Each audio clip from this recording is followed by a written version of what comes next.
Anyị ga-amalite ofe nro anyị n'ụtụtụ a site n'ịbụ abụ 18.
Onye a gọziri agọzi ka ọ bụ Chineke na nna nke Onye-nwe-ayi Jizọs Kraịst, onye mụrụ anyị ọzọ dịka oke ebere ya si dị, ka anyị wee nwee olileanya na ndụ site na mbilite ahụ nke Jizọs Kraịst si na ndị nwụrụ anwụ bilite. Onye-nwe-anyị Chineke anyị ka obi ebere na mgbaghara niile dịrị, n'ihi na ya enupụwo isi n'okpuru ya. Anyị egeghịkwa olu Jehova bụ Chineke anyị ntị ijegharị n'iwu ya niile nke o tinye n'iru anyị.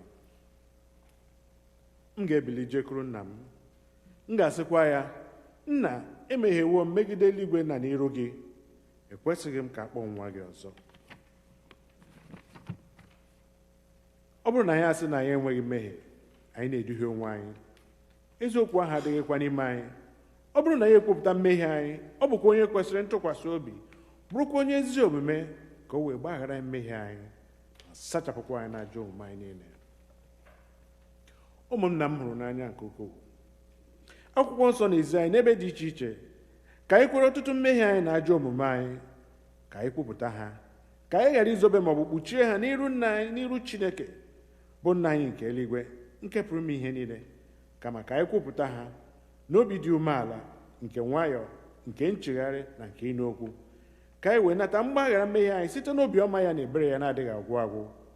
Ọ bụ ezie na o kwesịrị ka anyị na-ekwere mmehie anyị n'iru Chineke n'obi dị umeala mgbe niile, ma o kwesịrị ka anyị na-eme karịa otu ahụ mgbe anyị nọkọrọ zukọkwa n'otu, ka anyị kelee ya ekele n'ihi oke ihe ọma niile nke anyị natara n'aka ya, ka anyị gosi otuto nke kwesịrị ya n'ezie n'iru ọra mmadụ, ka anyị nụrụ okwu ya nke kasị dị nsọ, ka anyị rịọ ihe niile nke kwesịrị anyị na-akpa anyị ma na arụ ma na mkpụrụ obi nke anyị. Ọ bụ n'ihi nke a ka m na-ekpere unu na-arịọ unu ka unu ụra nọ n'ebe a ka unu soro m n'obi ọcha na obi dị umeala wee jee n'oche eze amara Chineke nke eluigwe. Bụko ka anyị gbuo n'ikpere n'ala wee kwupụtara Chineke mmehie.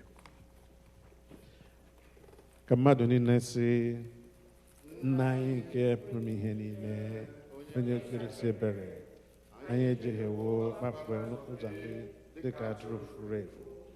Anyị sokarị izuzu n'ọchịchọ nke obi anyị, na-emewe ihe dị nsọ. Anyị arapụghị ihe na-ekwesịghị ka anyị mee. Anyị emewekwa ihe na-ekwesịghị ka anyị mee. Ezi ndụ adịghị n'ime anyị. Ma gị onye nwe anyị, mere anyị ebere.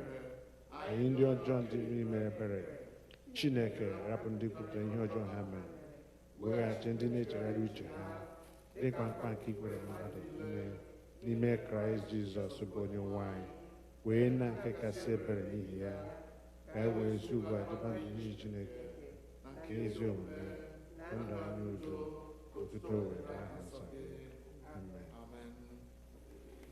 Chineke nke pụrụ ime ihe niile, nna nke Onye-nwe anyị Jizọs Kraịst, onye na-achọghị ọnwụ nke onye mmehie, kama ka o si n'ajọ omume ya pụta ka o wee dị ndụ, onye were ike na iwu nye ndị ozi ya ka ha kwuwa, gụkwara ndị ya ntọpụ na mgbaghara mmehie nke ha ebe ha chegharịrị.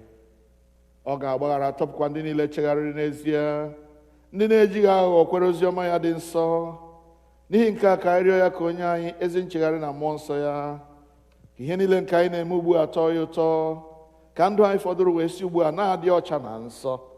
N'ikpeazụ ka anyị wee bịa n'ọṅụ ebighị ebi nke ya, site na Jizọs Kraịst bụ onye nwe anyị.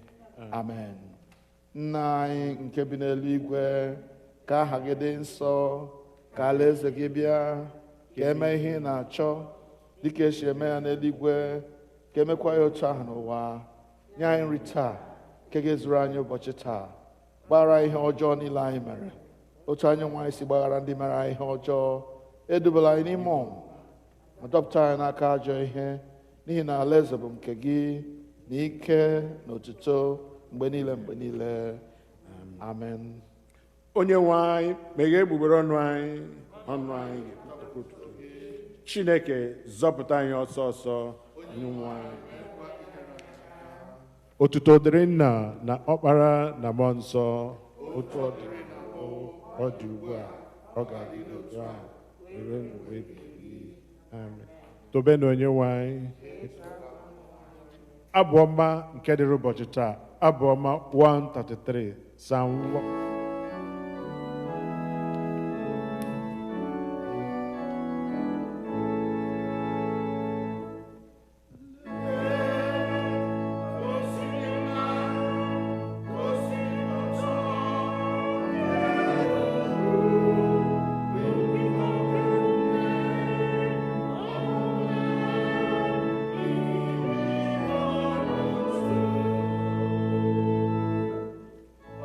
Yes.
Biko ka anyị nọdụ ala ka anyị nụrụ ihe mmụta nke mbụ.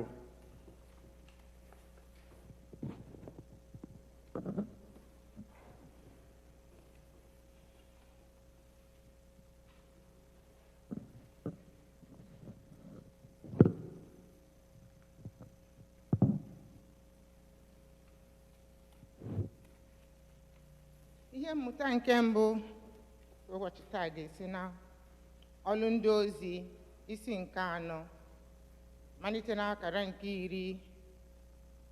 12. First lesson is from the Acts of the Apostles, chapter 4, beginning from verse 32. Ma ọra ndị kwere na Kraịst nwere otu obi na otu mkpụrụ obi. Ọ dịghịkwa otu onye n'etiti ha na-asị na ihe ọbụla n'ime ihe niile o nwere bụ nke aka ya, kama ha nwekọrọ ihe niile. Ọ bụkwa ike ukwu ka ndị ozi ji agba ama ha banyere mbilite n'ọnwụ nke Onye-nwe-ayi Jizọs. Oke amara dịkwasịkwara ha niile, n'ihi na ọ dịghịkwa onye ọbụla n'etiti ha mkpa na-aba, n'ihi na ka ha ra bụ ndị nwere ala ma ọ bụ ụlọ, a na-ere ha weta ọnụ ahịa niile nke ihe niile erere, ọgbọ ha n'ụkwụ ndị ozi, wee na-eke oke na-enye ha niile n'otu n'otu. Dịghịkwa onye ọbụla mkpa na-akpa. Nke a bụ okwu Onye-nwe anyị.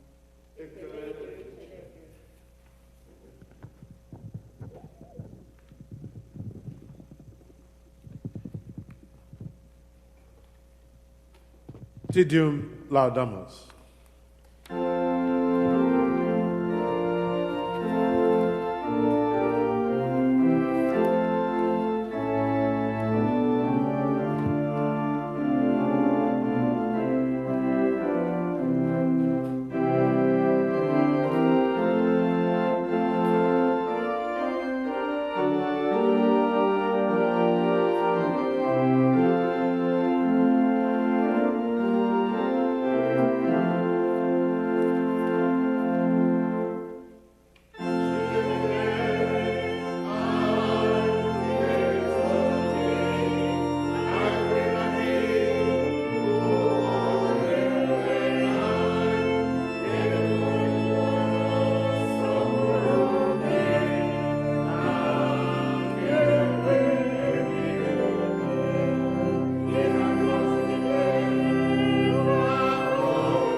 Oh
ka anyị nọdụ ala maka ihe mmụta nke abụọ. Our second reading is taken from 1 John, chapter 1, beginning at verse 1, through chapter 2, ending at verse 2. That which was from the beginning, which we have heard, which we have seen with our eyes, which we have looked at and our hands have touched, this we proclaim concerning the word of life. The life appeared, we have seen it and testified to it, and we proclaim to you the eternal life, which was with the Father and has appeared to us. We proclaim to you what we have seen and heard, so that you also may have fellowship with us. And our fellowship is with the Father and with His Son, Jesus Christ. We write this to make our joy complete. This is the message we have heard from Him and declare to you. God is light. In Him there is no darkness at all. If we claim to have fellowship with Him and yet walk in the darkness, we lie and do not live out the truth. But if we walk in the light, as He is in the light, we have fellowship with one another, and the blood of Jesus, His Son, purifies us from all sin. If we claim to be without sin, we deceive ourselves, and the truth is not in us. If we confess our sins, He is faithful and just, and will forgive us our sins and purify us from all unrighteousness. If we claim we have not sinned, we make Him out to be a liar, and His word is not in us. My dear children, I write this to you so that you will not sin.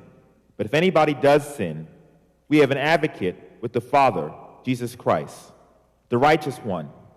He is the atoning sacrifice for our sins, and not only for ours, but also for the sins of the whole world. The word of the Lord.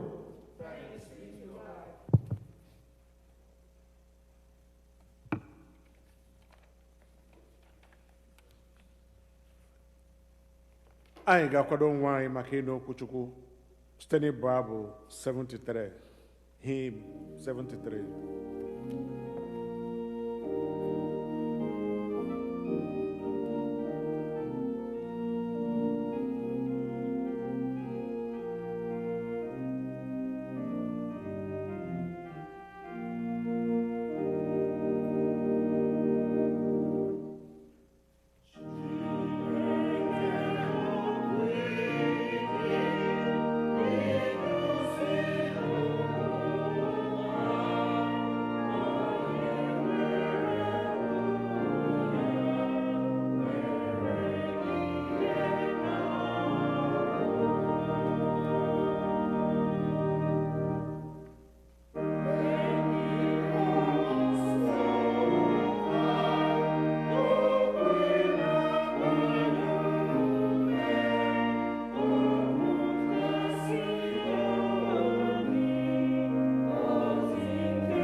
Ka anyị kpere Chineke.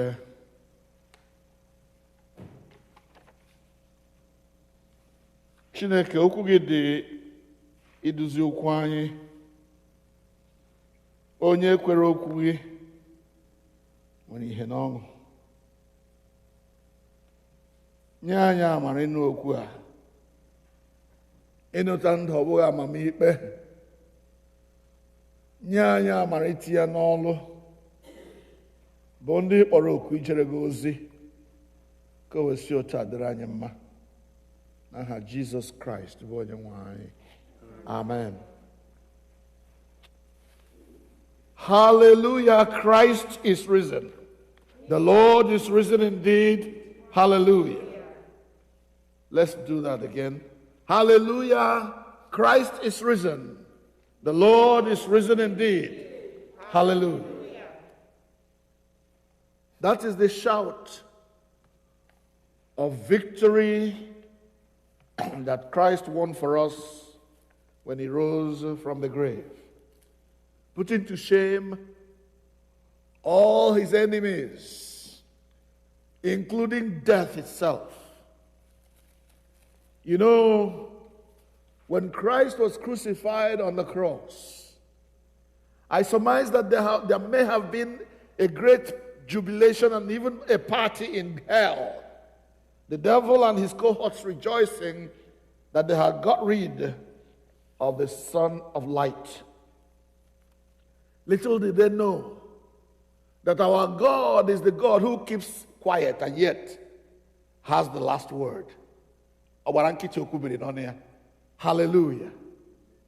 Ask him hallelujah. Amen.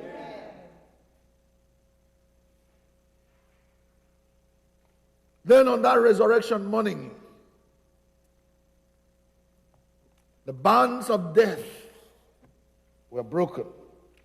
The chains of the grave were let loose. The stone that covered the grave was rolled away. And the Son of Man was given the power from on high to rise from the grave. And he's alive forevermore. Now on that resurrection morning, Jesus revealed himself to a woman called Mary Magdalene, a woman who stuck to her gun and wanted to know what had happened to her master. Others had run away. Even the chief of the apostles, who came to see what had happened, had gone back home. And on that morning, as Mary stayed and cried, Jesus, the Master of Masters, the Lord of Lords, the King of Kings, who had risen from the grave, called Mary by her name. And Mary recognized his voice and called him by the name she used to call him, Rabboni, meaning my teacher. And on that occasion, after saying to Mary, don't touch me, we are talking about how it is written in the Gospel according to St. John. In verse 17, Jesus said, well, don't touch me. I'm going to your Father and my Father, to your God and my God. But go now and tell my brothers. And this is the key word I want you to hold on to. Go and tell my brothers. Mary was sent to carry the good news of the resurrection to the rest of the apostles. Go and tell my brothers. And then, on that very first time, when Jesus met his apostles, after wishing them peace, in verse 21 of that same chapter, he said, as my Father has sent me, so I am sending you. So remember, it was saying to Mary, go and tell, which means I send you to go and tell my brothers. And now to those brothers, when Jesus meets them, he says, as my Father sent me to earth, so I am sending you to the rest of the world. So it's all about being sent. So if you wanted a topic for today's sermon, is that we are sent to be credible witnesses of the glory of God. Sent to be credible witnesses.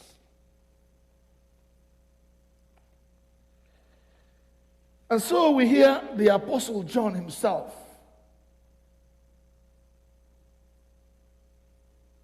Not yet. We see that even when those apostles were told to go and tell, as my Father has sent me, so I am sending you, The first person they meet is Thomas, one of them who was not there when Jesus came the first time.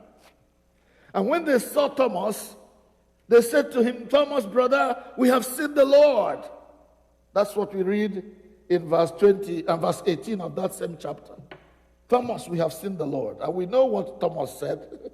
Unless I see by myself, unless I put my hands in his nail prints, unless I put my hand in his side, I will not believe.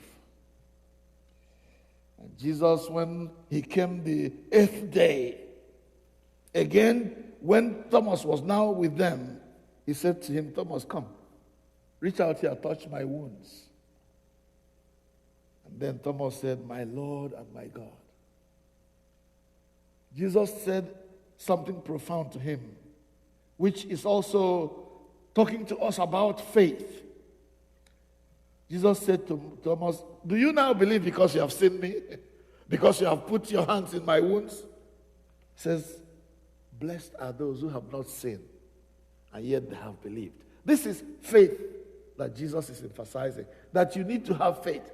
You should have believed the first time you heard that I'm alive. Oh, well, now that all is settled and everyone is on the same page, we have all agreed that Jesus was raised. Remember what Jesus said to them, I am sending you as my Father sent me. So they now begin to preach the gospel. And they were doing this with all that they got. Everyone was talking about the resurrection, even against the will of the Sanhedrin, of the priests and all those people. The Pharisees were not comfortable. The one they thought had died, they had killed, has resurfaced. The message he brought is growing even louder, is being spoken even louder, is taking root. People are learning and people are getting converted. Even at a point when they couldn't bear it anymore, they called the apostles and gave them a word of warning. Don't you ever preach in this name anymore. And the people of God were saying, listen to yourself. Should we obey God or obey you with all these your charges? Even when they were put in prison, it didn't matter. While they were in prison, they were still talking. Because they knew they had been sent and they had to fulfill their commission. So when they had all finished what they were sent to do, we now hear John the Beloved, reporting what they did. And this is where we read this morning. In 1 John chapter 1, verses 1 to chapter 2, verse 2. I want you to listen to what John is saying, because this is important. Credible witnesses. First of all, we want to find out who is a credible witness. This is a legal term. When you begin to talk about a witness, I believe, is someone who has the full story, who was there when the event took place, and who can give a credible, authentic account of what actually took place. That's a witness. We know that there's a case going on now about the killer of George Floyd. And you know that so many people have been called to come and say what they saw, what they witnessed, what they captured in their cameras. Those who even carried out autopsy on George Floyd are being asked to use their expertise to explain what they saw and what they experienced, what their teaching, their understanding, their learning teaches them about this case. Authentic, credible witness. You don't come and tell us what they said or what somebody else experienced. And so John begins to declare that which was from the beginning. Number one, which we heard. Number two, which we saw with our own eyes. And which we touched with our hands. 3 ways of feeling this matter. That which we heard, spoken by Jesus himself. That which we saw with our eyes, his resurrection. We were there when it happened. We saw him alive after his resurrection. That which you touched. Remember, this is where Thomas's insistence on touching Jesus it becomes relevant. I must touch where the nail priest. I must touch the side where they pierced him. He said, that which we touched with our hands. That is what we are proclaiming to you. Verse 3. That which you have seen with our eyes, we have touched with our hands, we have heard with our ears. That is what we are proclaiming to you, that Jesus Christ is alive. You don't proclaim what you have not known, what you have not seen, what you have not heard, what you have not experienced. You can't go and become a witness for Jesus if you have not experienced him in these 3 ways. You have not heard, you have not seen, you have not touched. But John was a credible witness. The question I want to drop before you this morning, without making too much ado, is, have you really experienced Jesus? Have you known, experienced, seen, touched, and heard the reason why he came from heaven? To die the most painful and most shameful death on the cross of Calvary? Have you heard? Have you touched? Have you seen the authenticity, the genuineness of his substitutionary death on the cross? So, that which you have heard, that which you have seen, that which you have touched, what is it that they were so sure about? What is it that they had experienced that they now tell the whole world as people who have been sent to go and do this? Number 1, we have come to tell you what we have heard, what we have seen, what we have touched. Number 1, that God sent his Son, Jesus Christ, into the world in the likeness of human flesh to die a substitutionary death for the sins of mankind. That the sins of human beings may be forgiven. Because without the shedding of blood, there is no remission of sins. We have been sent to say to the world that there is no other way for any human being to be saved except the name of Jesus, except through the name of Jesus. Acts of the Apostles, chapter 4 and verse 12. Neither is there any other name given among men whereby we might be saved. That was what Peter and others preached when they were asked. There are so many people today who think they can get to heaven through other means. But the Bible is very clear that if you want to be related to God in any way, that relationship must come through the acknowledgement of the one who was sent by God to fulfill the demands of sin. Number 3, we have come to tell you that Jesus fulfilled the Father's wish.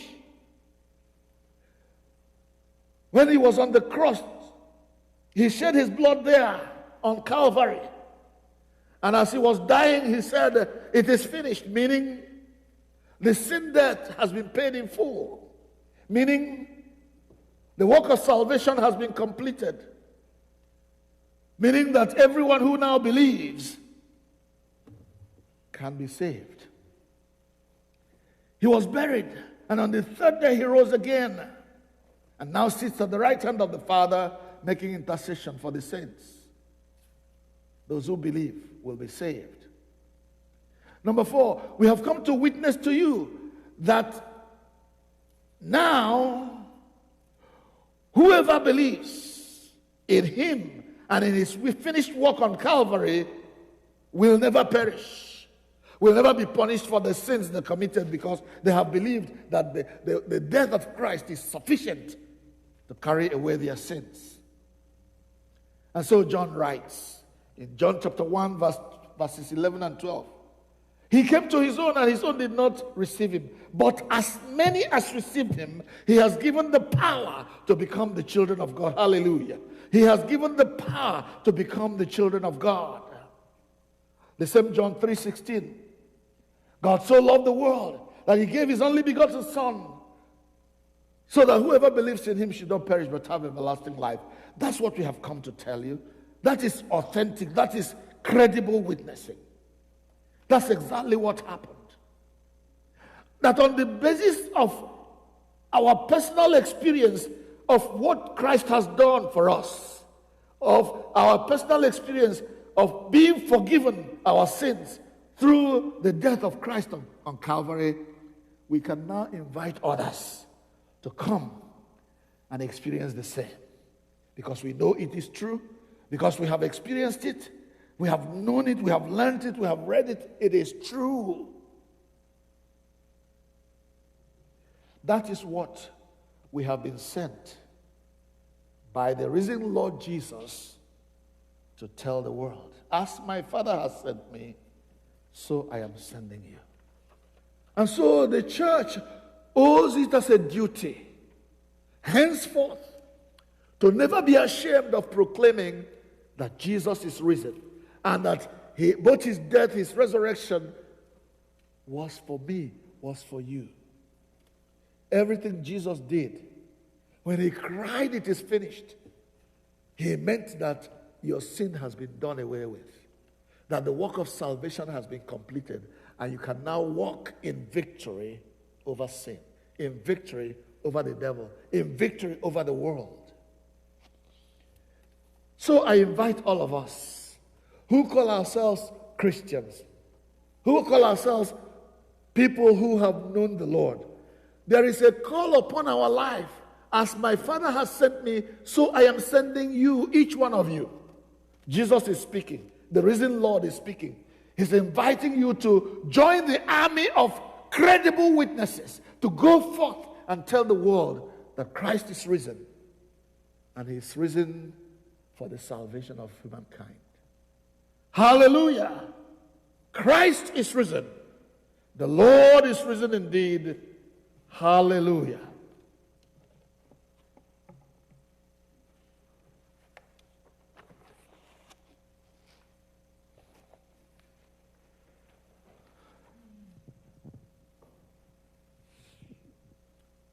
Biko ka anyị bilie ọtọ ka anyị wee kwesị okwu anyị ike na okwu nke ndị ozi, the Apostles' Creed.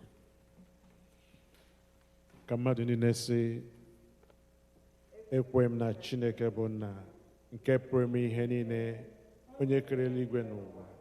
Ekwe m na Jizọs Kraịst, naanị otu ọkpara ya, bụ onye nwe anyị, onye a tụrụ ime ya site n'ike mmụọ nsọ, nwa agbọghọ na mmaghị nwoke, bụ Mary mụrụ ya. Ọ hụrụ ahụhụ n'ụbọchị Pontius Pilate, akpọgidere ya n'obe, ọnwụnwa, elie ya, ọ rịdara na mmụọ. N'ụbọchị nke atọ, o sikwara na ndị nwụrụ anwụ bilie ọzọ, ọ rigoro n'eluigwe, ọ na-anọdụ n'aka nri Chineke bụ Nna nke pụrụ ime ihe niile. N'ebe ahụ ka ọ ga-esi bịa ikpe ndị dị ndụ na ndị nwụrụ anwụ. Ekwe m na mmụọ nsọ, na nzukọ Katọlik ndị nsọ, na mmekọ nke ndị nsọ, na mgbaghara mmehie, na mbilite ọnwụ nke arụ, na ndụ ebighị ebi. Amen. Onye nwe anyị nọnyere unu, nọnyekwara anyị. Ka anyị kpere Chineke. Jehova, mee ka anyị hụ ebere gị.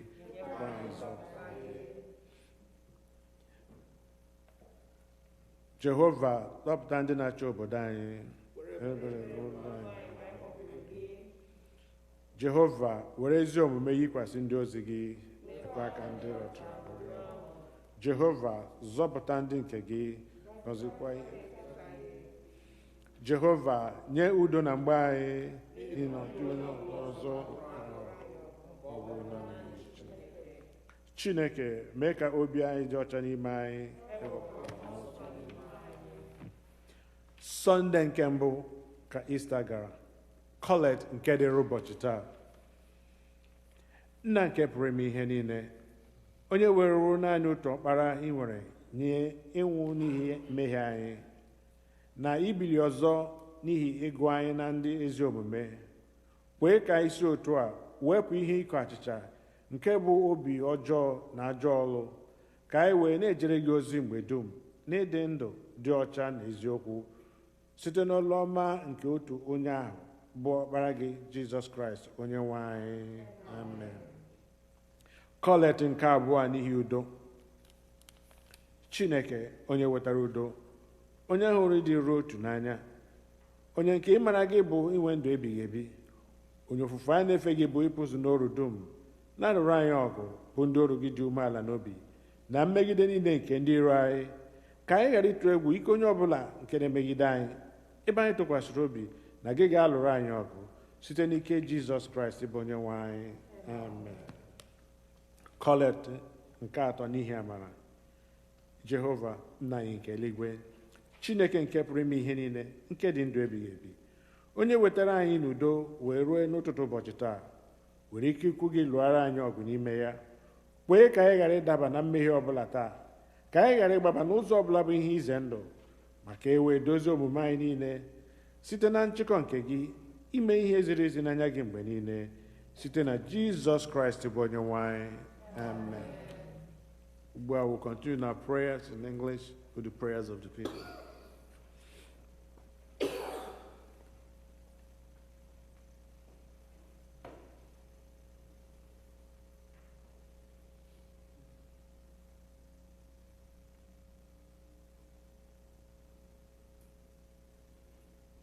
Let us begin by praying for the sick and the shut-in. Comfort and heal all those who suffer in body, mind, or spirit. We pray especially for these people listed below. Please add the names of those you know or remember. Give them courage and hope in their troubles, and bring them the joy of your salvation. Lord, in your mercy. Let us pray for those who celebrate their birthdays this week. O God, our times are in your hand.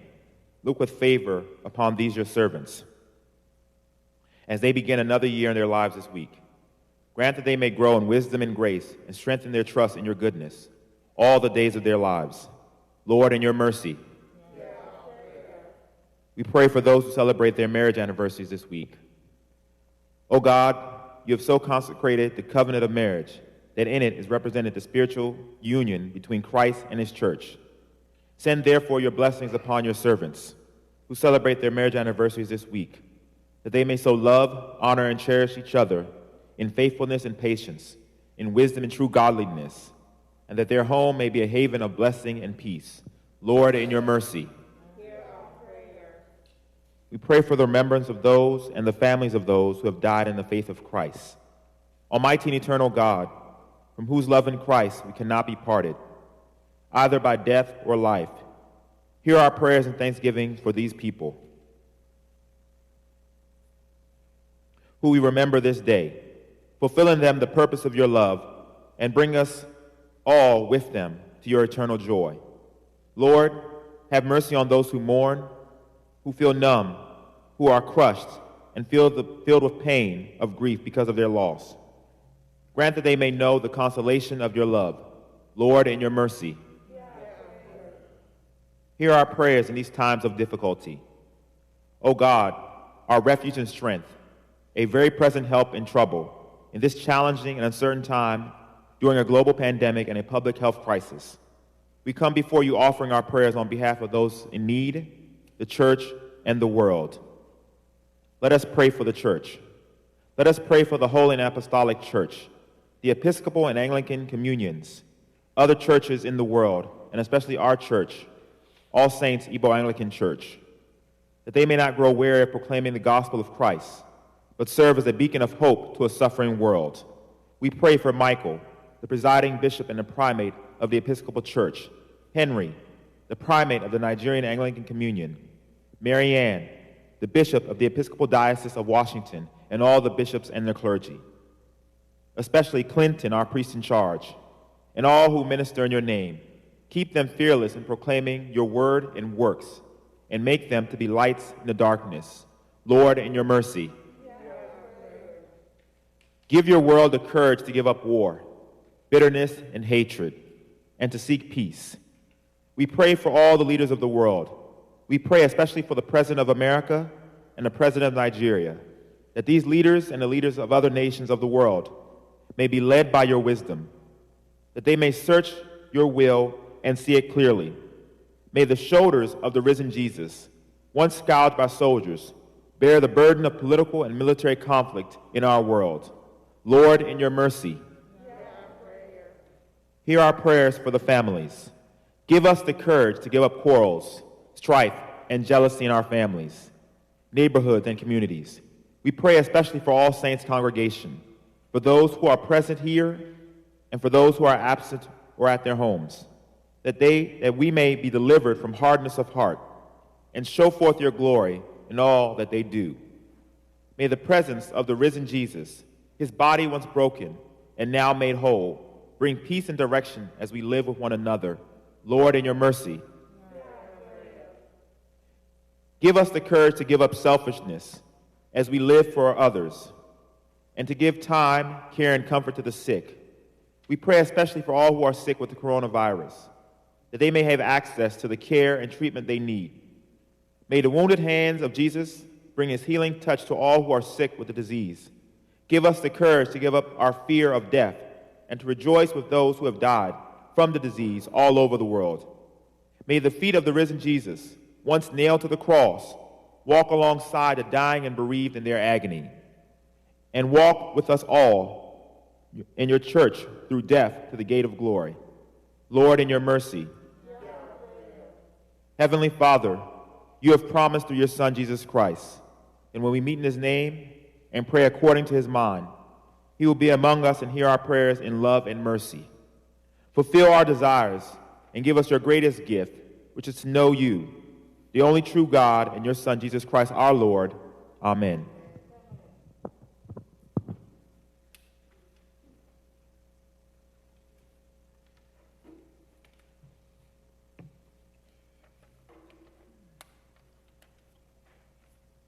Let us continue for a few more moments in our time of prayer this morning. Let us thank God. Ka anyị kelee Chineke nnukwu ekele n'ihi amara na obi ebere ya niile nke o ji nọnyere anyị n'ime nzukọ Kraịst a bụ All Saints Igbo Anglican Church. Otu o si na-echebe anyị pụọ n'ihe ize ndụ niile, ihe mberede nke okporo ụzọ na ọrịa na-efe efe. O kweghị ka onye ọbụla n'ime anyị nwụọ, kama o jiri aka ya na-ekpuchite anyị dịka ọkụkọ si ekpuchi ụmụ ya.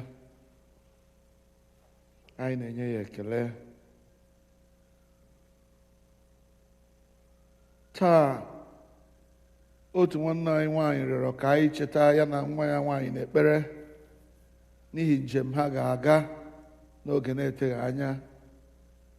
Anyị na-arịọ ka Chineke were amara ya duo ha na njem a, ka ha gaa n'udo, mezuo ihe mere ha ji na-aga njem ha, wee lọghachikwutukwa anyị n'udo.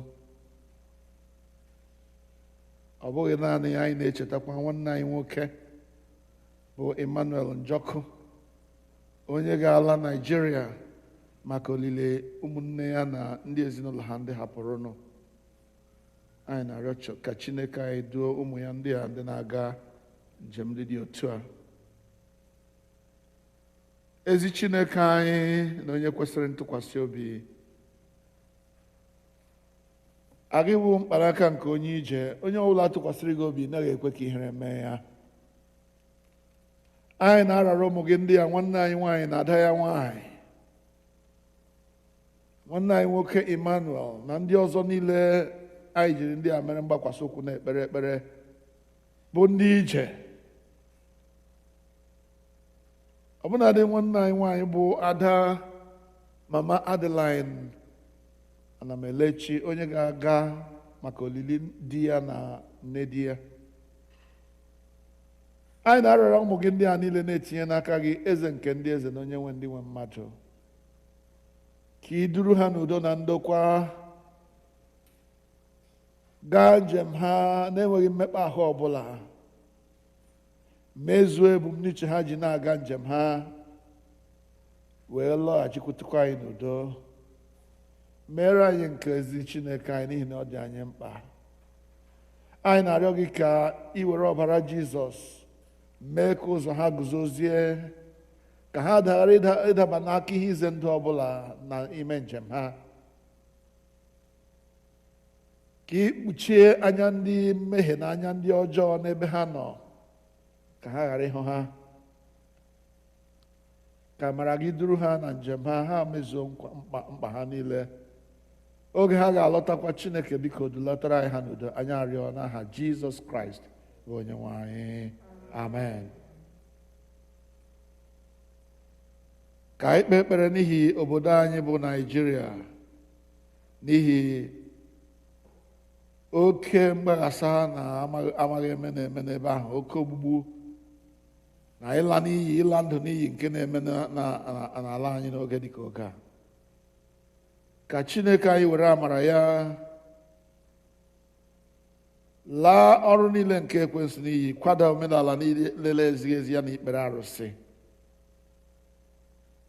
Ka Chineke zobe ndụ ndị ya, ka ndị ogbu mmadụ ghara ịla ndụ ndị mmadụ n'iyi ọzọ. Anyị na-ekpere Naịjirịa bụ ala mụrụ anyị. Anyị na-ekpekwara obodo a bụ Amerịka, ebe anyị na-ezere ndụ n'ihi oke gbagbuo tigbuo niile zọgbuo na-eme n'ime ya. Iji egbe ala ndị mmadụ n'iyi ebidokwala ọzọ. Anyị hụrụ ihe na-eme na bọda nke Amerịka na Mexico, na ndị mmadụ ji ụkwụ na-agafeta na-achọ ebe ọ ga-adịrị ha mma kara, wee ghọziere ndị Amerịka ihe mgbu. Anyị na-arịọ Chineke ka o weta mmezi banyere ihe a na-emenụ. Na-echeta President Biden na ndị niile ya na ha na-eje ozi, ka Chineke nye ha amamihe zuru oke ha ga-eji lụzuo ihe ha bụ n'uche iwetara ndị Amerịka ezi ihe. Onye-nwe anyị, ala Naịjirịa na ala Amerịka ka anyị na-eche n'ihu gị. Gị onwe gị maara ihe na-eme n'ala ndị a. Ọ dị njọ ebe ụfọdụ karịa ebe ndị ọzọ, ma ị mazuru ihe niile. Ebe anyị maara gị dịka chi bụ ọgbara nkịtị, okwu ebie n'ọnụ ya, baa mba megide ike niile nke ekwensu nke na-ala ndụ ikere eke n'iyi na-enweghị nchegharị. Laa ha n'iyi bụ ike niile nke ekwensu nke o ji apali ndị mmadụ imegide ibe ha, ka oge ghara ịdị anya mgbe ịhụnanya Chineke na oziọma nke Kraịst bụ oziọma nke oke ọṅụ, oziọma nke ndụ, ga-agbasa n'ụwa niile dịka mmiri si agbasa n'elu oke osimiri, ka ụmụ mmadụ wee hụrịta ibe ha n'anya, ka gbue sọgbue tigbue niile na-eme n'ụwa wee bie, ụmụ gị enwe ahụ udo. Otuto na nsọpụrụ ya ga-abụ nke gị n'aha Jizọs Kraịst bụ Onye-nwe anyị. Amen. Ka anyị were onwe anyị tinye n'aka Chineke mgbe anyị na-enwe olileanya, na-akwado, na-eche echiche otu a ga-esi mepee chọọchị wee nwee ike na-ekpekwa dịka anyị si ekpe na mbụ bifo korona abịa. Ọ bụghị n'ike nke aka anyị, ọ bụghị na amamihe anyị mere Chineke ji kwee ka onye ọbụla n'ime anyị dịrị ndụ ruo taa, ma ọ bụ onye a na-azọ ya na-azọ onwe ya. Anyị na-arịọ gị ezi Chineke anyị ka inye anyị amamihe, nye anyị ogologo ntachi obi nke anyị ga-eji nagide oge a jọgburu onwe ya, ka anyị ghara iwere ụkwụ anyị gara njem gaba n'ime mmekpa ahụ. Ka anyị were amamihe mgbe anyị na-akwado imepe chọọchị, ka ndị gọọmenti werekwa amamihe mgbe ha na-akwado imepe skuuls niile dị iche iche ebe ụmụ anyị na-aga ịgụ akwụkwọ, ka ọrịa ọjọọ a na-efe efe ghara irute onye ọbụla n'ime ụmụ gị, ma ndị nta ma ndị okenye. Anyị arịọ kwere na ị ga-emezuru anyị ya n'aha Jizọs. amen. Ezi Chineke anyị onye kwesịrị ntụkwasị obi, anyị na-ekele gị n'ihi ụmụ gị ndị a ndị ịtụkwasịrị afọ n'elu afọ ndụ ha, tụmadị nwa m nwaanyị bụ Sharon Ihezue. Eji m emere ihe mgbakwasị okwu na-echeta ụmụ gị ndị a niile ndị ọzọ ndị na-eme emume ncheta ọmụmụ ha n'oge dịka oge a. Chineke anyị tụkwasịrị ha ndụ n'elu ndụ, ahụike n'elu ahụike. Kwee ka amamihe bụrụ nke ha iji mara otu ha ga-esi dị ndụ n'oge ọjọọ ndị a jọgburu onwe ha, wee fee gị jaa gị mma n'ime ndụ ha. Otuto na nsọpụrụ ewesi n'ime ndụ ha na-adịrị gị mgbe niile, site na Jizọs Kraịst bụ onye nwe anyị, amen. Chineke biko ị maara na dịka ihu anyị dị iche iche, otu akwa ka mkpa anyị dị iche iche, otu a ka ihe na-eri anyị nri n'obi dị iche iche. Ebe ịmazụrụ anyị karịa otu anyị maara onwe anyị, anyị na-eburu mkpa anyị niile ndị a bute n'iru gị. Ụfọdụ nwere mkpa ọrịa, ụfọdụ nwere mkpa ihe mgbu nke obi, ụfọdụ bụ ndị na-akwa akwa n'ihi mmadụ ha nwụnahara ha, ụfọdụ na-enweghị ọrụ, ụfọdụ enweghị ihe ha ga-eri. Chineke, dịka mkpa onye ọbụla si dị, anyị na-arịọ gị ka ịzute onye ọbụla dịka mkpa ya si dị. Ndị na-enweghị ọrụ, biko nye ha ọrụ ha ga-arụ, wee n'ihi na akwụkwọ nsọ mere ka anyị mara na ọ bụ onye rụrụ ọrụ ga-eri ya uru ọrụ. Nye ha ọrụ, anyị arịọ gị. Ndị na-arịa arịa, Chineke biko gwọọ nrịanrịa ha. Ndị naanị gị maara ihe na-akpa ha, biko zute ha n'ime mkpa ha.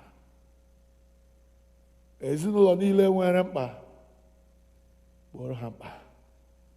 Ebe ọgbaghara dị, tinye ịhụnanya ka ha wee bụọ abụ ọma nke anyị bụrụ taa, sị lee ka o si dị mma, lee ka o si dịkwa ụdọ bụ ibikọ n'otu nke ụmụnne. N'ihi na ebe ịhụnanya dị ka Chineke na-enye ngọzi ya iwu ka ọ nọgide.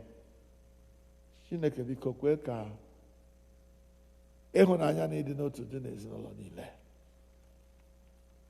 N'ime ihe niile ka otuto na nsọpụrụ wee si otu a dịrị ha nsọ, site na Jizọs Kraịst bụ onye nwe anyị, amen. Chineke, gị onye nyewara anyị amara ugbu a, ka anyị were otu obi bute arịrịọ anyị n'iru gị n'ọgbọ. Ikwekwa nkwa sị na mgbe mmadụ abụọ maọbụ karịa otu ahụ zukọrọ aha gị wee kpọkuo gị, na ị ga-anụ arịrịọ ha. Ịnwa biko mezuo ọchịchọ na arịrịọ nke ndị ohu gị ugbu a, otu ọ ga-adịchasịrị anyị niile ezi mma. Nye anyị ọmụma nke eziokwu gị n'ụwa nke a, ya na ndụ ebighị ebi n'ụwa nke na-abịa, amen. Ka anyị niile rịọkọ amara, ka amara nke onye nwe anyị Jizọs Kraịst, na ịhụnanya nke Chineke, na nwekọ nke mmụọ nsọ dịnyere anyị niile ugbu a na mgbe niile, amen. Kelenu Jehova n'ihi na ọ dị mma, n'ihi na ruo mgbe ebighị ebi ka ebere. Hallelujah! Christ is risen. The Lord is risen indeed. Hallelujah! Ka anyị nyeritanụ onwe anyị ekele udo. May you really be blessed. May you really be blessed as you fellowship here in our midst. In the name of the Lord, may you really be blessed. May you really be blessed. Hallelujah. May you really be blessed. May you really be blessed as you fellowship here in our midst. In the name of the Lord, may you really be blessed. May you really be blessed. Amen. Biko anyị na-ekele mmadụ niile ndị nwere ike isoro anyị n'ofe ndụ nke ụbọchị taa. Ọ bụrụ na ị lere anya na klọkụ gị, ị ga-ahụ na anyị gburu ya nkenke taa, n'ihi na anyị nwere ihe dịrị anyị n'oge na-adịghị anya taa. Mgbe senior warden ga-abịa ime ọkụ, ọ ga-agwa anyị ụfọdụ ihe banyere nzukọ nke anyị ga-enwe n'ehihie taa. Cheta na ọ bụ taa bụ 11th day of April, mgbe anyị yiri na anyị ga-enwe annual general meeting nke All Saints Igbo Anglican Church. Anyị nọ na-ekpe ekpere banyere ya kemgbe. Anyị nwekwara n'olileanya na ọ ga-adịrị anyị mma taa. Ya mere, ana m arịọ ka senior warden anyị bịa kọtụrụ anyị ihe banyere otu anyị ga-esi mee ya n'ụbọchị taa na mgbe ọ ga-abụ.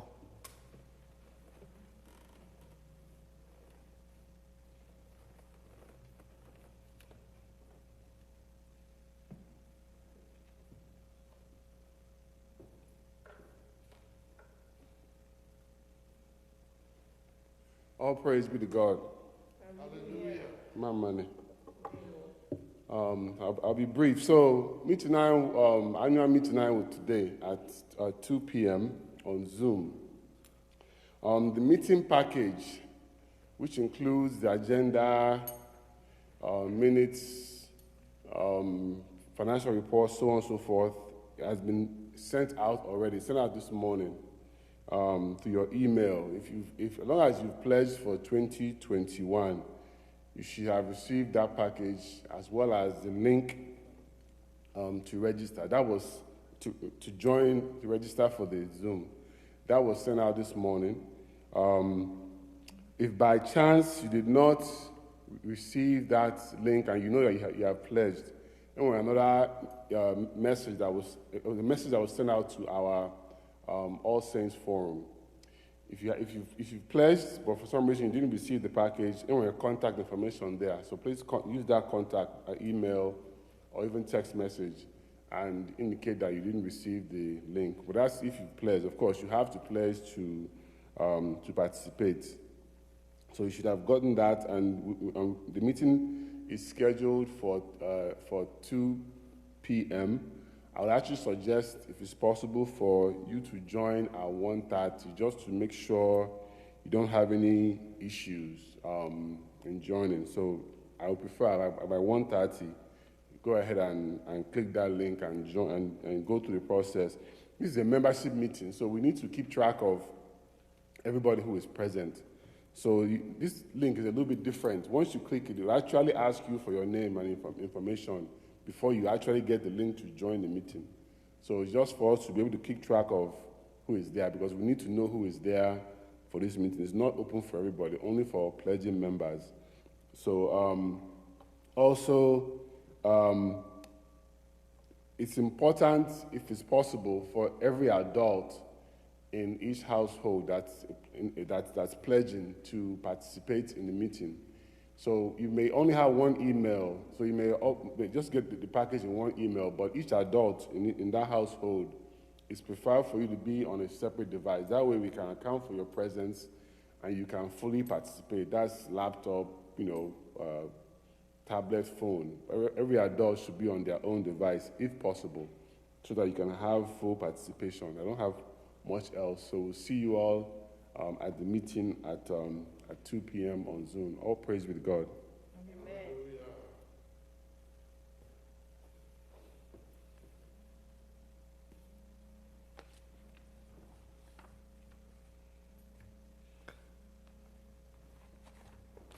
This is offering time. Biko ile anya ị ga-ama the various media na-eje webata ihe onyinye anyị n'ihe ọrụ Chineke ọ ga na-aga n'iru. Mgbe anyị ga na-abụ abụ 207 stanzas 1, 3, and 4 bụkwa ka anyị webata n'ihe onyinye anyị.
Ka ikpere Chineke.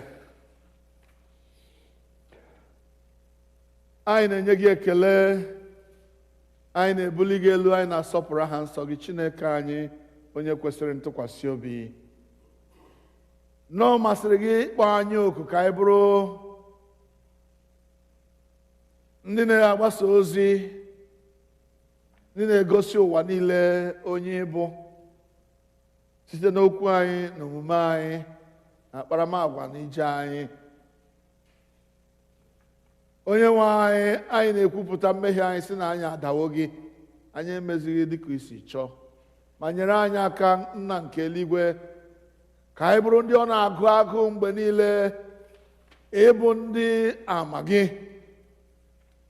na-eru ebe niile ụwa sọtụrụ, na-ekwupụta na Jizọs esiwo n'ọnwụ bilie, ime ndị njọ ka ha bụrụ ndị mma ndị Chineke, ime ndị ụwa ka ha bụrụ ndị nketa alaeze eluigwe. Onye-nwe anyị kpọrọ nwaanyị ndị ihuọma kpọrọ, na-arịọ ka ị nyere anyị aka n'ozi a dị mkpa iziri anyị, ka ụzọ niile anyị nwere ike ka anyị na-agbasa ozi ọma ụwa wee mara na ịbụ eze n'ezie. Anyị na-arọrakwa nzukọ nke anyị ga-enwe n'oge ehihie a, na-etinye n'aka gị Chineke, biko ka ọ bụrụ nzukọ ga-eweta ụzọ dị iche iche a ga-esi mee ka nzukọ gị na-aga n'ihu.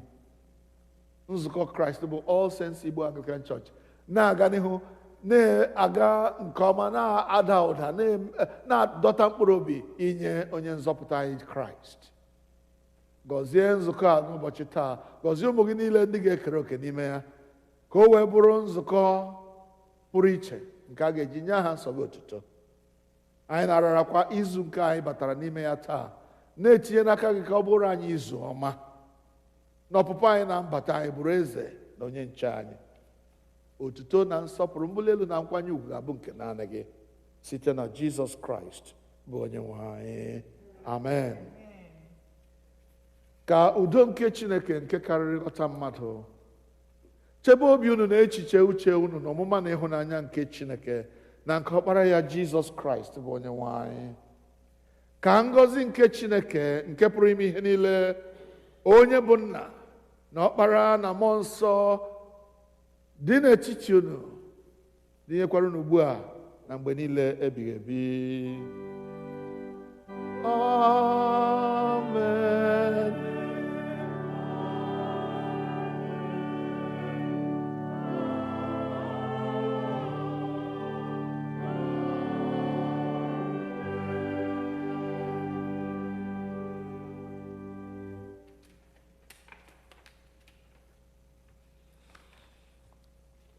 Anyị ga-eweta ofe nro anyị n'ụtụtụ a na njedebe site n'ịbụ abụ 49, hymn number 49.